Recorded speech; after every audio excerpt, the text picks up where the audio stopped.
वंदे मातरम। कर्मचारी साथियों, विशेषकर ऐसे कर्मचारी साथी जो नवनियुक्त है यानी नए लगे हुए हैं या अभी कुछ दिनों बाद में सेवा में आने वाले हैं, उनके लिए एसआईपीएफ से संबंधित कुछ महत्वपूर्ण जानकारियां मैं आपके साथ साझा कर रहा हूं। जैसे कि आपको बताया कि राज्य कर्मचारियों के जब भी प्रोबेशन पूरा होता है तो एसआईपीएफ की यानी एसआई यानी स्टेट इंश्योरेंस की जो भी कटौती है वो की जाती है, जिसके लिए फर्स्ट डिक्लेरेशन, उसके बाद में फर्दर डिक्लेरेशन वगैरह घोषणा क्या होती है, किस तरीके से लाभ मिलता है, इसके बारे में सारी जानकारी मैं आपको दूंगा। तो ये जो एसआईपीएफ की आप साइट देख रहे हैं, यहाँ पे एक ऑप्शन दिया हुआ है, इसमें दिया हुआ है पोर्टल 3.0, और ये न्यू दिया हुआ है यानी नया पोर्टल है 3.0। इसके संबंध में क्या क्या डिटेल्स है वो सारी जानकारी मैं आपको दूंगा। यहाँ से जैसे आप क्लिक करेंगे तो आपके सामने इस तरीके से ये पूरी डिटेल्स आपके सामने शो हो जाएगी, जिसमें आप एसआई का लोन किस तरीके से ले सकते हैं, भुगतान कैसे कर सकते हैं, या एसआई की फर्दर कटौती, पहली कटौती किस तरीके से कर सकते हैं, फॉर्म किस तरीके से भरना है, फर्स्ट डिक्लेरेशन किस तरीके से करना है, सारी जानकारी मैं आपको यहाँ देने का प्रयास करूँगा। तो अब मैं थोड़ा सा इसको जूम करके आपको दे देता हूँ। जैसे यहाँ से ये आप देखेंगे तो सबसे पहले तो पहला जो प्रश्न है कि एसआईपीएफ पोर्टल क्या है, यानी सबसे पहले ये जानकारी आपको होनी जरूरी है कि एसआईपीएफ पोर्टल क्या है, इस पर कौन कौन से काम कर सकते हैं, या कोई कर्मचारी है उसको एसआईपीएफ पोर्टल पे क्या क्या चीज़ें काम की है या क्या क्या ध्यान रखना है। तो पहला तो है कि ये वेब बेस्ड कस्टमाइज्ड पोर्टल है, जिसके द्वारा राज्य कर्मी बीमा और जीपीएफ संबंधित समव्यवहार यथा राज्य बीमा योजना के अंतर्गत प्रथम घोषणा पत्र या अधिक घोषणा पत्र को सबमिट करना, राज्य बीमा पॉलिसी के अंतर्गत ऋण या क्लेम आवेदन करना, और इसी प्रकार की प्रावधान निधि योजना अंतर्गत आहरण यानी जीपीएफ से संबंधित आहरण है, क्लेम के लिए आवश्यक जो भी कार्य है वो ऑनलाइन किए जा सकते हैं। यानी एसआईपीएफ पोर्टल के माध्यम से आप अपना जो भी फर्स्ट डिक्लेरेशन कर सकते हैं, पहली घोषणा जब एसआई की कटौती की होगी, अधिक घोषणा यानी जब आप एसआई की कटौती अगर बढ़ाना चाहते हैं तो वो कर सकते हैं। इसके अलावा अगर आपको सर्विस में रहते हुए लोन लेना है, ऋण लेना है, या क्लेम कोई करना है एसआईपीएफ का, या इसी तरह से जीपीएफ से संबंधित कोई भी आहरण करना है, तो सारी जो भी गतिविधि होगी वो एसआईपीएफ पोर्टल से होगी। और एसआईपीएफ पोर्टल है वो आपको एसओसी आईडी के अंदर ही मिल जाएगा, और जिसमें दो पोर्टल है एसआईपीएफ ओल्ड और न्यू। तो अब काफ़ी चीज़ें हैं वो न्यू पे ट्रांसफर हो गई है। अब है जैसे प्रश्न है कि फर्स्ट डिक्लेरेशन फॉर्म कब भरना होता है, यानी क्या होता है। तो जब आपकी पहली बार एसआई की कटौती होती है तो उसी को फर्स्ट डिक्लेरेशन फॉर्म कहते हैं, और वो आपको अपने एसआईपीएफ में जाकर के एसओसी आईडी में जाकर के भरना पड़ता है, और ये मार्च में भरना पड़ता है। और इसके संबंध में है कि प्रोबेशन अवधि समाप्त होने पर, यानी जब भी आपकी प्रोबेशन अवधि समाप्त होती है उसके पश्चात जो पहला मार्च आता है, यानी प्रोबेशन अगर आपका फरवरी में समाप्त हो गया तो अगले महीने मार्च आ जाएगा, या मान लो आपका अगर प्रोबेशन है वो जुलाई में समाप्त हो गया तो लेकिन जो भी जुलाई के बाद में अगस्त सितंबर अक्टूबर दिसंबर जनवरी और फरवरी और मार्च जब आएगा, अगला मार्च जो भी होगा, फर्स्ट मार्च होगा, उससे फर्स्ट डिक्लेरेशन फॉर्म भरा जाएगा, यानी पहली कटौती का फॉर्म भरा जाएगा। और मार्च महीने से ही एसआई की कटौती है वो प्रथम कटौती शुरू की जाती है। तो ये विशेष ध्यान रखें कि एसआई की कटौती है वो हमेशा मार्च से शुरू होती है, और अगर कटौती में कमी तो कर ही नहीं सकते। अगर आप इसको बढ़ाना चाहते हैं, अपनी जो भी स्लैब होती है उसके अनुसार अगर बढ़ाना चाहते हैं तो वो भी, उसके लिए फर्दर डिक्लेरेशन का जो फॉर्म होता है वो भी आप मार्च में ही बढ़ा सकते हैं। बीच में यानी जो मिड ईयर में आप एसआई की कटौती में कोई चेंज नहीं कर सकते। ये एसआई का विशेष नियम है, जबकि जीपीएफ के संबंध में आप इसकी कटौती को कभी भी बढ़ा सकते हैं और कितने भी कर सकते हैं, लेकिन एसआई की पूरी स्लैब दी हुई है, उसी स्लैब के अनुसार आप अपनी कटौती करवा सकते हैं। और स्लैब भी है वो आपकी पे स्केल के अनुसार होती है कि किस पे स्केल का व्यक्ति है कितनी कटौती करवा सकता है, और उसके लिए दो स्लैब आगे की जो भी ले सकता है उसके संबंध में मैंने विस्तार से वीडियो बनाए हुए हैं, अगर जरूरत पड़े तो वो आप देखें। अगला है कि फर्दर डिक्लेरेशन फॉर्म कब भरना होता है। पहली बात तो कि फर्दर डिक्लेरेशन फॉर्म क्या होता है। तो मान लो आप कार्मिक हैं, आपका स्थायीकरण हो चुका है और आपने एसआई का फर्स्ट डिक्लेरेशन भरा हुआ है, साल भर हो गया, और आप चाहते हैं कि आपकी कटौती बढ़ाई जाए एसआई की, तो आपको फर्दर डिक्लेरेशन का फॉर्म भरना पड़ेगा। जैसे मार्च माह में फर्दर बीमादार जो भी है अपना प्रीमियम स्वेच्छा से बढ़ाता है तो फर्दर डिक्लेरेशन फॉर्म भरने की आवश्यकता है। परंतु यदि बीमादार का मूल वेतन बढ़ने के कारण अथवा राज्य बीमा की प्रीमियम स्लैब में परिवर्तन के कारण बीमादार का प्रीमियम बढ़ता है तो फर्दर डिक्लेरेशन भरने की आवश्यकता नहीं है। यानी अगर इच्छा से बढ़ाना चाहता है और स्लैब वो आगे की लेना चाहता है तो आपको जरूरत है, अन्यथा आपको अगर जैसे आपका वेतन बढ़ गया उसके हिसाब से स्लैब जो भी बढ़ गई तो अगले मार्च से वो जो भी स्लैब न्यूनतम स्लैब होगी उसके अनुसार तो कटौती वैसे हो जाएगी, ये बढ़ जाएगी, उसके लिए अलग से फर्स्ट डिक्लेरेशन की आवश्यकता नहीं पड़ेगी। अगला है बीमेदार फर्स्ट डिक्लेरेशन भरते समय किसको अपना मनोनीत बना सकता है। यानी जब भी आप फर्स्ट डिक्लेरेशन भरेंगे आपको जो मनोनयन करना पड़ेगा, यानी आपका जो भी नॉमिनी है वो आपको अपॉइंट करना पड़ेगा। तो बीमेदार अपने परिवार के किसी भी सदस्य को मनोनीत के लिए स्वतंत्र है, यानी किसी को भी नॉमिनेट कर सकता है। और परिवार में कोई सदस्य नहीं होने की स्थिति में बीमेदार अपना किसी भी मनोनीत व्यक्ति को अपना मनोनीत कर सकता है, यानी जो भी नॉमिनी नियुक्त कर सकता है वो बीमेदार पर नियुक्त होता है, मतलब निर्भर करता है। अगला है,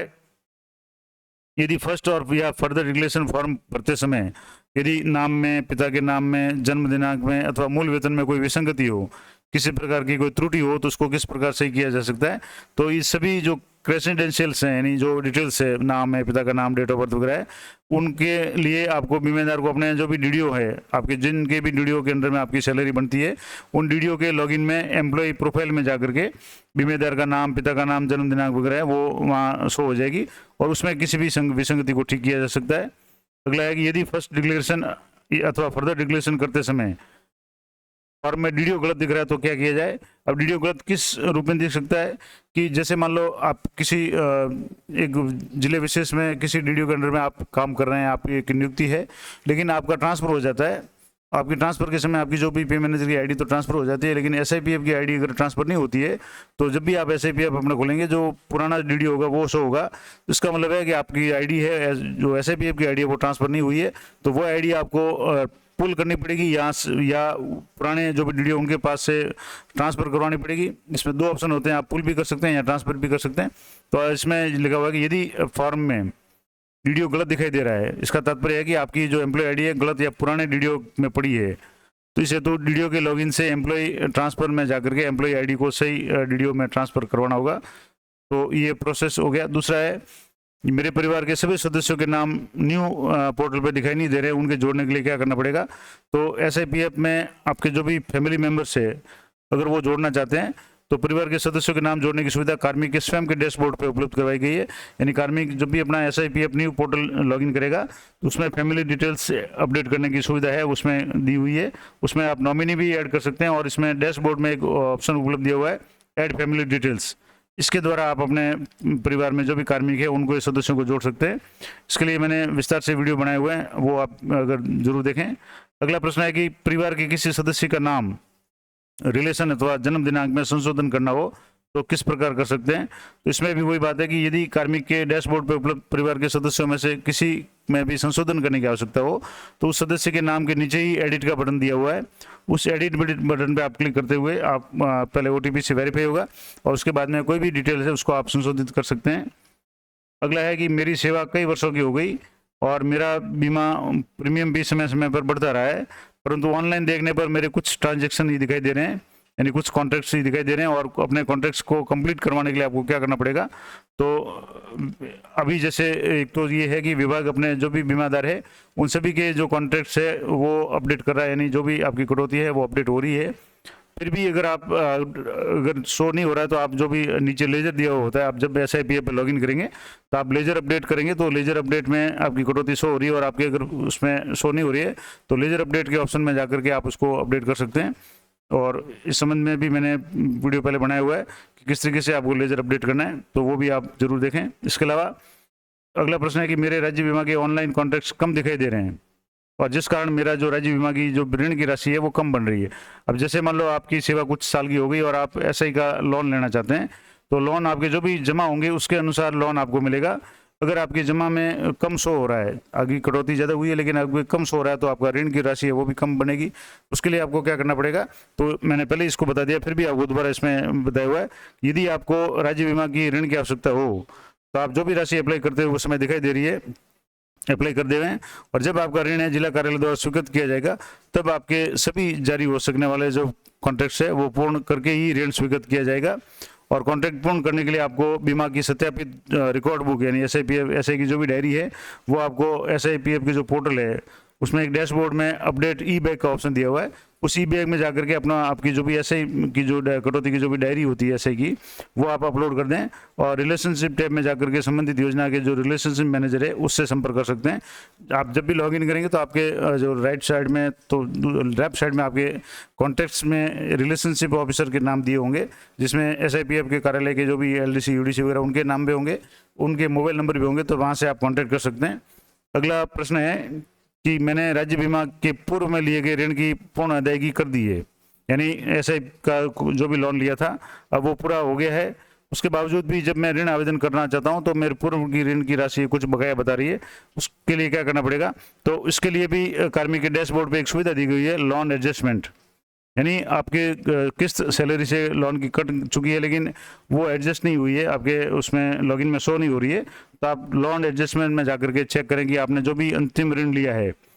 उस तक की सभी सूचनाएं हैं, वो जो सेकंड जो सेक्शन अमाउंट है और विड्रॉल अमाउंट है उसमें सही सही दिखाई दे रही है या नहीं दे रही है। अगर वो सही है तो आप अपने राज्य बीमा के ऑनलाइन लेजर की जांच करें और लोन एडजस्टमेंट में जाकर के जो भी दर्शाई हुई सूचनाएं हैं वो लेजर में कोई अगर मिसमैच है तो आप उसको अपने संबंधित जिला कार्यालय में संपर्क करें। और इसके लिए आप अपना जो भी GA55 वगैरह है जिसमें आपकी सैलरी और डिडक्शन की कटौती है वो सारी शो होती है, वो आप जरूर लेके जाएं ताकि उससे मिलान हो सके और आपका जो भी लोन अगर कोई ड्यू बता रहा है जबकि आपने सैलरी से कटवा दिया है तो वो आपका एडजस्ट हो जाएगा।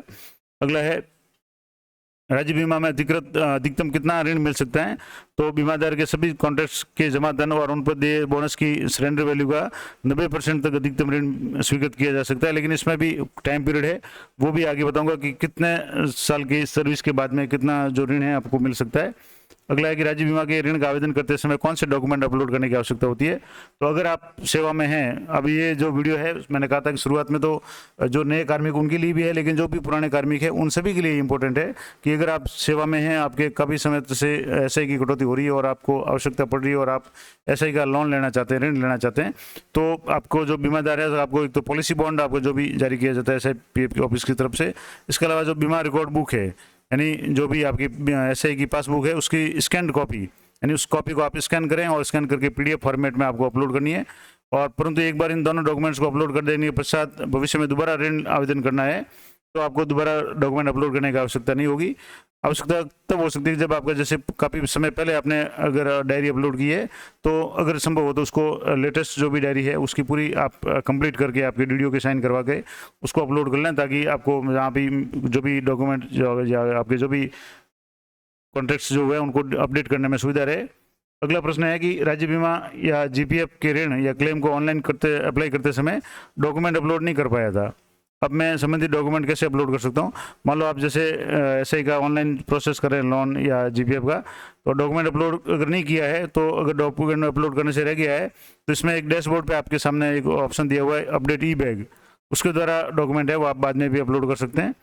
अगला है कि एक बार बीमा ऋण लेने के पश्चात यदि दोबारा बीमा ऋण लेना हो तो उसके लिए क्या अर्हता रहेगी? तो पहला तो ये है कि यदि बीमा ऋण दोबारा लेना हो तो उसके लिए पूर्व में लिए गए जो बीमा ऋण को 2 वर्ष का समय व्यतीत होना चाहिए, यानी कम से कम 2 वर्ष आपके जो भी ऋण लिया हुआ उसको हो चुके हो तभी आपको नया है वो लोन मिलेगा। और साथ ही पूर्व में जो भी लिया गया जो लोन है वो बीमा ऋण है वो पूर्ण रूप से चुकता किया जाना आवश्यक है, यानी आपने पूरा लोन है उसका ब्याज वगैरह सारा चुकता कर लिया है और 2 साल हो चुके हैं तभी आपको नया लोन है वो स्वीकृत किया जाएगा।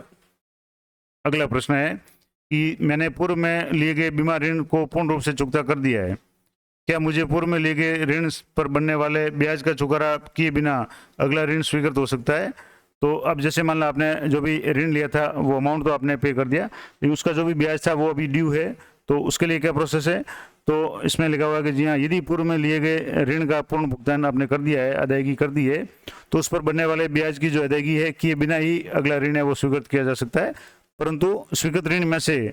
पूर्व ऋण के ब्याज की कटौती की जाकर भुगतान किया जाएगा, यानी आपको लोन स्वीकृत तो हो जाएगा लेकिन आपका जो भी ब्याज ऋण का जो भी ब्याज अगर आपके बकाया है तो ब्याज की कटौती करने के बाद ही आपको जो है शेष राशि है वो भुगतान की जाएगी। तो कुल मिलाकर के आपको जो भी ऋण की अमाउंट है और जो भी इसका ब्याज है उसको पहले से आप चुकता कर लें ताकि आपको बाद में समस्या नहीं हो और आपके बाद में जो भी ऋण है उसमें से कटौती नहीं हो। अगला प्रश्न है कि क्या बीमा या जीपीएफ ऋण यानी एसआई का लोन या जीपीएफ का लोन या क्लेम तो ऑनलाइन आवेदन करने के पश्चात हार्ड कॉपी को संबंधित जिला कार्यालय तक पहुंचाना आवश्यक है। तो अब वर्तमान में व्यवस्था ऑनलाइन होने के कारण किसी भी प्रकार की हार्ड कॉपी भी है संबंधित जीपीएफ कार्यालय में सबमिट करने की आवश्यकता नहीं है। अगला है कि मैं अपने राज्य बीमा या जीपीएफ के ऋण अथवा क्लेम के भुगतान का स्टेटस कैसे चेक कर सकता हूँ, कहाँ पे देख सकते हैं। तो आपके जो भी एसआईपीएफ के लॉगिन है उसमें डैशबोर्ड में ट्रांजैक्शन टैब उपलब्ध है। ट्रांजैक्शन में आपने जो भी लेन देन किया है उसमें आपको एप्लीकेशन स्टेटस है वो दिखाई देगा, जिसमें आप अपनी एप्लीकेशन की जो वर्तमान स्थिति है वो आप चेक कर सकते हैं। अगला प्रश्न है कि राज्य बीमा अथवा जीपीएफ का मृत्यु दावा किसके द्वारा अप्लाई किया जाएगा। मान लो किसी कार्मिक की मृत्यु हो चुकी है तो उसका जो बीमा है वो दावा है किसके द्वारा अप्लाई किया जाएगा। तो राज्य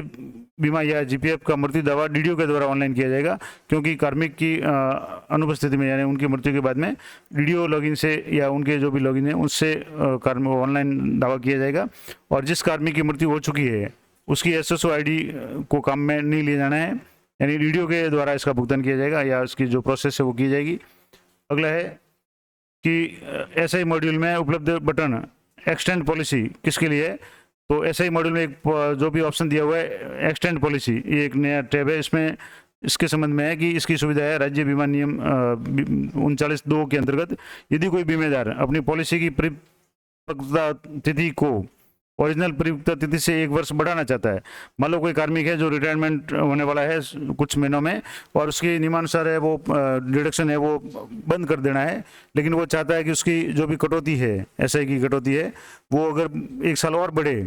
तो उसके दो लिए एक्सटेंड पॉलिसी जो स्क्रीन जो ऑप्शन है उस स्क्रीन के द्वारा अपनी परिपक्वता जो भी तिथि है यानी मैच्योरिटी की जो तारीख है एसआई की उस तारीख को बढ़ा सकता है, यानी कि रिटायरमेंट होने के बाद भी उसकी कटौती है वो होती रहेगी और एक ऐसा एक वो 1 साल तक कर सकता है। यानी जैसे परिपक्वता तिथि बढ़ाने की स्थिति में बीमेदार द्वारा एक अतिरिक्त वर्ष का जो बीमा प्रीमियम है वो दे होगा, यानी उसको प्रीमियम भुगतान करना पड़ेगा। अगर वो सेवानिवृत्त हो जाता तो पेंशन से या मैन्युअली चालान वगैरह से करना पड़ेगा और उसके बाद में उसका जब भी मैच्योरिटी हो जाएगी वो कर सकता है। यानी कहने का मतलब हुआ कि अगर आप सेवानिवृत्ति के बाद भी 1 साल तक अपना इंश्योरेंस है वो जारी रख सकते हैं, इसको एक्सटेंड कर सकते हैं, तो उसके लिए एक्सटेंड पॉलिसी का जो भी बटन है वो दिया हुआ है। अगला पॉइंट है कि मेरा राज्य बीमा का कुछ ऋण बकाया है, क्या मैं इसे चालान से जमा करा सकता हूँ और यदि हाँ तो कैसे। तो अब मान लो जैसे आपके सैलरी से अगर आपने जो भी ऋण है वो जमा करा दिया लेकिन कुछ बाकी रह गया, तो इसके लिए आपको एसएसओ आईडी में लॉगिन करने के बाद में एसआईपीएफ का जो न्यू पोर्टल खोना उसमें एसआई डिपॉजिट नाम से स्क्रीन दी हुई है, उसमें 2 तरह के ऑप्शन आपके मिलेंगे ऑनलाइन और ऑफलाइन। तो इसमें आप जो भी चालान बना करके ऑनलाइन पेमेंट भी कर सकते हैं अगर आपके पास में डेबिट कार्ड एटीएम कार्ड वगैरह या और ऑनलाइन पेमेंट का जो भी ऑप्शन है, या इसका ऑफलाइन पेमेंट भी आप कर सकते हैं, चालान बना करके बैंक में भी जमा कर सकते हैं। तो ये भी आप कर सकते हैं अगर आपका चालान कुछ बकाया है ऋण का। अगला प्रश्न है कि क्या एसआईपीएफ पोर्टल द्वारा बनाए गए चालान को जमा कराने के पश्चात चालान की एक प्रति संबंधित जिला कार्यालय में जमा करानी अनिवार्य है। तो अब वर्तमान में सारा प्रोसेस ऑनलाइन है तो इसके लिए कोई आवश्यकता नहीं है, एसआईपीएफ द्वारा बनाए गए चालान की प्रति संबंधित जिला कार्यालय में जमा कराने की आवश्यकता नहीं है। अगला है कि मैंने चालान द्वारा एसआईपीएफ के न्यू पोर्टल पर राशि कुछ जमा कराई थी परंतु राशि आज तक मेरे लेजर में प्रदर्शित नहीं हो रही है, तो मुझे क्या करना चाहिए। तो इसमें भी एक ऑप्शन दिया हुआ है अपडेट जीआरएन का, बहुत ही इंपॉर्टेंट ऑप्शन है और इसके संबंध में मैंने वीडियो भी बनाया हुआ है। खास करके एक जो समस्या आई थी कि जो लोग एनपीएस में थे और राज्य सरकार ने अब ओपीएस यानी पुरानी पेंशन लागू कर दी है और उन्होंने एनपीएस से अगर कोई लोन लिया था तो उसको कई लोगों ने जमा करवाया है लेकिन उनके जमा में शो नहीं हो रहा, तो उसके लिए एक जीआरएन अपडेट की सुविधा उपलब्ध कराई गई है। तो आपके जो लॉगिन है उसमें डैशबोर्ड में अपडेट जीआरएन की सुविधा है और इसके संबंध में मैंने वीडियो भी बनाए हुए हैं। उस स्क्रीन पे ओपन करने के बाद में आपको चालान की जो भी जीआरएन नंबर है, चालान की राशि वगैरह एंटर करके सर्च करेंगे तो आपके सामने जो भी चालान की डिटेल्स आ जाएगी और उसको आपको सबमिट कर देना है और थोड़ी देर में प्रतीक्षा करें और सबमिटेड सक्सेसफुली अपडेटेड का ऑप्शन आ जाएगा और आपके जो भी चालान की राशि है वो आपके स्क्रीन पे लेजर में प्रदर्शित होने लग जाएगी। अगला है कि मेरी एसआई राज्य बीमा यानी एसआई या जीपीएफ की लेजर में कुछ कटौतियाँ का इंदिराज नहीं दिख रहा है, जबकि मेरे वेतन से पे मैनेजर से द्वारा बनता है और पे मैनेजर से कटौती हो चुकी है लेकिन जीपीएफ की लेजर में नहीं दिख रही है। इन जो मिसिंग डिडक्शन है उसका इंदिराज किस प्रकार कर सकते हैं।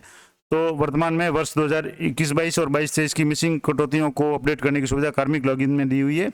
इसके लिए आपको डैशबोर्ड पे एक अपडेट लेजर का ऑप्शन दिया हुआ है, उस स्क्रीन को आपको खोलना है और वर्ष सेलेक्ट करना है आपको 2021-22 है 22-23 जिस भी वर्ष की आप करना चाहते हैं और उसमें सर्च करेंगे तो आपको उस वित्तीय वर्ष में आपके पे मैनेजर से जितनी भी कटौतियाँ हुई है वो सारी शो हो जाएगी और अगर जो भी कटौती आपको मिसिंग है उसके सामने सबमिट का ऑप्शन है, उस सबमिट पे आप क्लिक करेंगे तो वो कटौती आपके लेजर में अपडेट हो जाएगी। और ऐसा आप एक बार सारी एंट्रीज है वो मंथ वार चेक करके देख लें। अगला है कि मेरे जीपीएफ खाते में कुल राशि अधिक दिख रही है,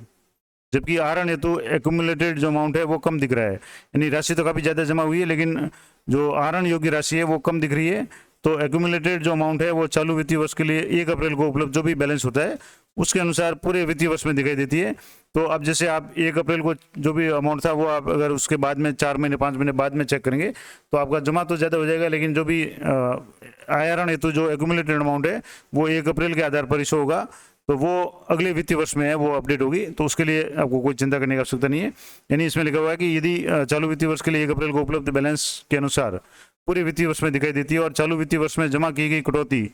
तथा उन पर ब्याज की राशि अगले वित्तीय वर्ष में 1 अप्रैल को जोड़ी जाएगी। परंतु यदि चालू वित्तीय वर्ष में कोई राशि आहरित कर ली जाती है तो वह राशि 1 अप्रैल को बैलेंस में कम करके एक्यूमुलेटेड अमाउंट में प्रदर्शित की जाएगी। तो ये 1 अप्रैल के हिसाब से ये हो रहा है। अगला है कि जीपीएफ ऑटो विड्रॉल और मैनुअल विड्रॉल में क्या अंतर है।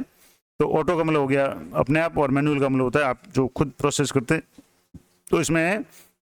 जीपीएफ ऑटो विड्रॉल के अंतर्गत आपकी एलिजिबल राशि होती है, यानी आप कितनी राशि है वो आप निकाल सकते हैं, विड्रॉल कर सकते हैं। उसकी सीमा तक विड्रॉल अप्लाई करने पर स्वतः स्वीकृत हो जाती है, यानी जितना आपको राशि आप पात्र हैं उसी राशि आपको तुरंत स्वीकृत हो जाती है और उसका तत्काल बिल बन करके कोष कार्यालय में चला जाता है। वहीं मैनुअल में आपको विड्रॉल एप्लीकेशन है वो संबंधित जिला कार्यालय में आती है और उस पर उसको प्रोसेस करने पर स्वीकृत किया जाता है। अगला है कि जीपीएफ ऑटो विड्रॉल में एलिजिबल अमाउंट किस प्रकार निर्धारित की जाती है। तो इसमें पिछले जो भी टॉपिक था, पॉइंट था, उसमें भी बताया गया था कि 1 अप्रैल को आपके बैलेंस जो भी उपलब्ध होगा उसी के अनुसार एलिजिबल अमाउंट है वो शो होगा। अब जैसे इसमें कुछ तालिका भी दी हुई है कि जैसे आपकी सेवा है 5 से 15 साल की अगर है तो जो भी अमाउंट जमा होगा उसकी 10% ही आपको राशि है वो एलिजिबल अमाउंट में शो होगी, यानी आप आहरण है 10% ही कर सकते हैं। अगर आपकी सेवा 15 से 25 साल की है तो आप 30% आपके जो भी जमा है उसका आप आहरण कर सकते हैं। अगर आपकी सेवा 25 से 30 वर्ष की है तो आप 40% कर सकते हैं और 30 वर्ष से अधिक की आपकी अगर सेवा है तो आप 50%, यानी जितनी जमा है उसका आधा आप विड्रॉ कर सकते हैं, निकाल सकते हैं। इसके अलावा यदि कार्मिक का सेवा काल 5 वर्ष या उससे कम है, मान लो रिटायरमेंट में 4 साल 2 साल ही रहे हैं, तो कार्मिक अपनी 90% जो भी राशि है वो ऑटो विड्रॉल के अंतर्गत आहरित कर सकता है। तो ये इंपॉर्टेंट आपको याद रखना है कि आपकी सेवा कितने साल की है उसी के अनुसार आप विड्रॉल कर सकते हैं। अगला प्रश्न है कि मुझे सेवानिवृत्त कार्मिकों का जीपीएफ अकाउंट खुलवाना है तो क्या करना पड़ेगा। यानी कोई कार्मिक सेवानिवृत्त हो चुका है और उसके बाद में वो चाहता है कि मुझे जीपीएफ में दोबारा पैसे जमा कराने या अकाउंट रीओपन करना है, तो इसमें सेवानिवृत्त कार्मिक के जो जीपीएफ मॉड्यूल है उसमें अकाउंट रीओपन का ऑप्शन दिया हुआ है और इस स्क्रीन में मांगी गई सूचनाएं भरनी होगी और सभी तरह के सेवानिवृत्त परिलाभों की राशियां स्वतः प्रदर्शित होगी और इन सभी सूचनाओं को सबमिट करना होगा और सबमिट करते ही आपके जो रिटायर्ड सीपीएफ जो भी जीपीएफ अकाउंट है वो स्वतः ही अप्रूव हो जाएगा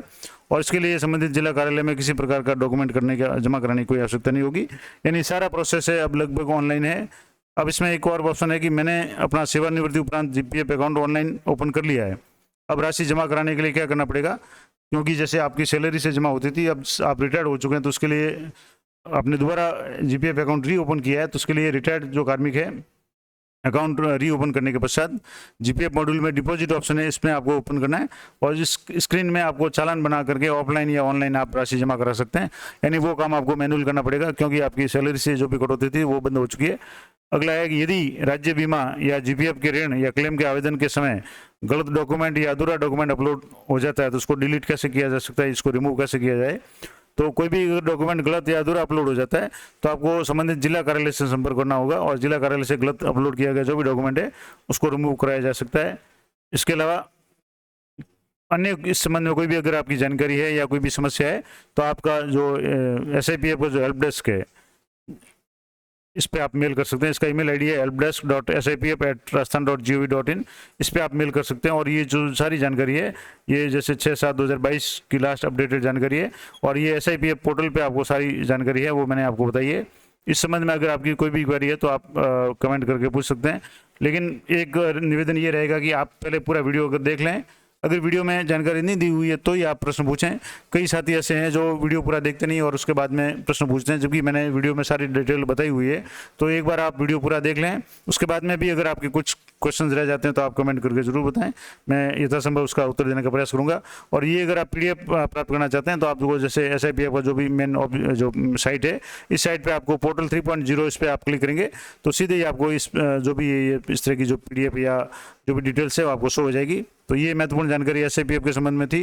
काफ़ी इंपॉर्टेंट जानकारी है। आशा करता हूँ ये आप सभी के लिए उपयोगी रहेगी। इस तरह की अपडेटेड जानकारी के लिए चैनल पर बने रहें। मिलते हैं नेक्स्ट वीडियो में, तब तक जय हिंद, जय भारत।